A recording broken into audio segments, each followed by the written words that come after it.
ಏನಂದ್ರೆ ನಮ್ class next juniors ಮತ್ತೆ ಸೀನಿಯರ್ಸ್ ಅಷ್ಟೇ, ಮತ್ತೆ ಯಾರು ಇಲ್ಲ.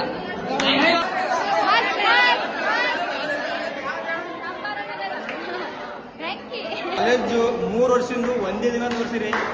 ಎಲ್ಲರಿಗೂ ಥ್ಯಾಂಕ್ ಯು. ಅನ್ಎಕ್ಸ್ಪೆಕ್ಟೆಡ್ ಇತ್ತು, ಖುಷಿ ಆಯ್ತು. Thank you. Love you all. Thank you all junior. ಸಹೋದರರಿಗೆ ತುಂಬ ಧನ್ಯವಾದಗಳು.